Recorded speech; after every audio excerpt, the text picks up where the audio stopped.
बार एक ही अपील थी कि जिन लोगों को आपने डिसंगेज किया हुआ है, कैट का ऑर्डर था, हाई कोर्ट का ऑर्डर था, सरकार ने अभी तक उनको वापस नहीं लिया गया।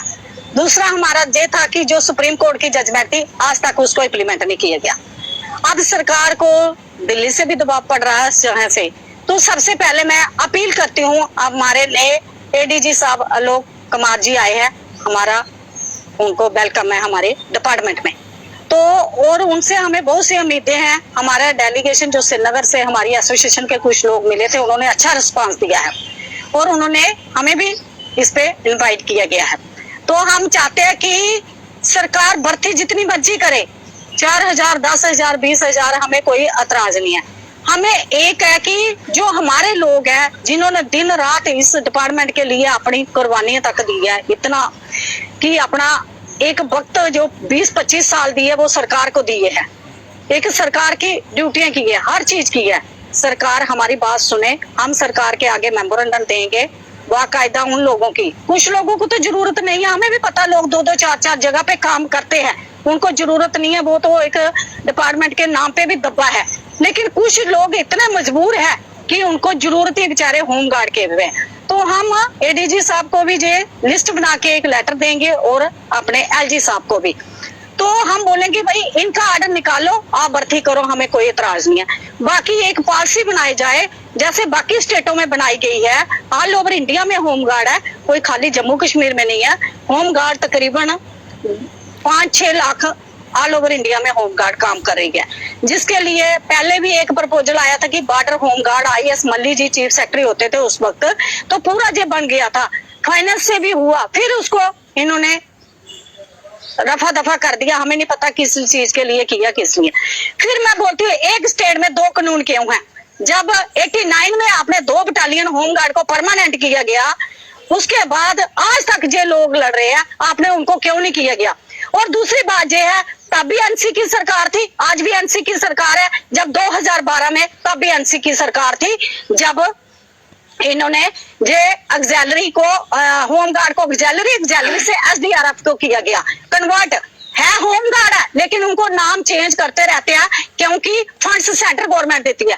हम सरकार से ये पूछना चाहते हैं कि सेंट्रल गवर्नमेंट से जो होमगार्ड के नाम पे फंड्स देती है वो कितना फंड्स आता है? अगर आपने 2,500 लोगों को अभी तक बाहर निकाला हुआ है, वो पैसा आता है, वो किसके खाते में जाता है? गवर्नमेंट आपको कोई 2,000 लोगों के लिए पैसा नहीं भेज रही, गवर्नमेंट आपको भेज रही है 4300 लोगों का पैसा।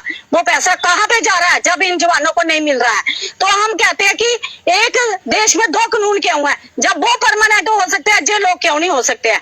तो सरकार से हम यही कहते हैं कि बैठ के इस पे डिस्कशन किया जाए। हम भी सरकार के साथ सहमत हैं। हम चाहते हैं कि सरकार में जरूरत है भर्ती की, जैसे सरकार के हालात, देश के हालात बने हुए हैं, बॉर्डरों पे रोज शेलिंग हो रही है, हर चीज हो गया, लड़ाई जैसे युद्ध बन रहे हैं, जहां तक कि होमगार्ड अपना शाना बशाना ड्यूटी करती है। जब 1962 में युद्ध लगा, होमगार्ड ने चाइना के साथ युद्ध लड़ा और जीत के आए थे। उन महिलाओं ने साड़ियां डालकर, बंदूकें लेकर चाइना के दांत खट्टे किए थे। आज भी हमारी महिलाएं किसी से काम नहीं है, वो लड़ने के लिए, बॉर्डर पर जाने के लिए भी तैयार है, लेकिन सरकार को इनके लिए पॉलिसी बनानी चाहिए। अगर वो लोग थाने में ड्यूटी करते हैं परमानेंट, जो लोग भी थानों में ड्यूटी करते हैं, चौकियों में ड्यूटी करते हैं, हर जगह पे करते हैं, तो मुझे नए जो हमारे एडीजी साहब आए हैं, पूरी उम्मीद है कि वो लोगों के साथ सहमति बना रहे हैं, अच्छे हैं, और उनका जो आज तक उन्होंने कार्य किया है वो भी एक सराहनीय कार्य है। इसीलिए हमें पूरी उम्मीद है जिन लोगों की हम लिस्ट देंगे वो रीएंगेज होंगे और वापस आएंगे और सर्विस से नगद जाएंगे। बाकी जो भी इसके ऊपर है वो डिस्कशन हो रही है ऑल इंडिया लेवल पे। आज सेंटर ने भी इनको लेटर लिखा है कि आप जम्मू कश्मीर के, दिल्ली स्पेशल पेपर में भी आया हुआ है, सरकार के पास लेटर भी पहुंचे हुए हैं। तो हम यही चाह रहे हैं उसको इम्प्लीमेंट जल्दी से जल्दी किया जाए और एक पॉलिसी बनाया जाए। जो लोग रिटायर हो रहे हैं, 27, 28, 29, 30 साल उन्होंने नौकरी की है, उनको पेंशन दी जाए।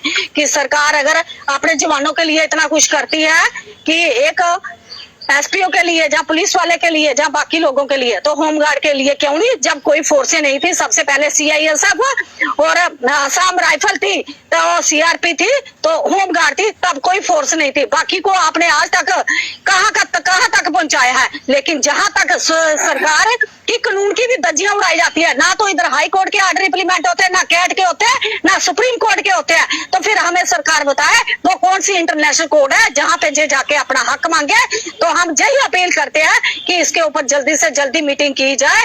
ये लोग पहले हम अपने एडीजी साहब और एलजी सर से, होम सेक्रेटरी से मिल के बात करेंगे, उसके बाद हम दोबारा सेंटर में जाएंगे जुलाई में। सरकार से ये भी पूछेंगे कि आपके लेटर की कितनी वैल्यू है, जो आप इधर से भेजते हो आज तक आपकी सरकार है, और जो डिफेंस हमारा होम है वो सेंटर के अंदर है। तो सेंटर अगर इनको कुछ काम बोलती है तो वो क्यों नहीं पूरा होता है। तो इसीलिए सेंटर अगर नहीं कर सकती है तो आप पूरी होमगार्ड को बाहर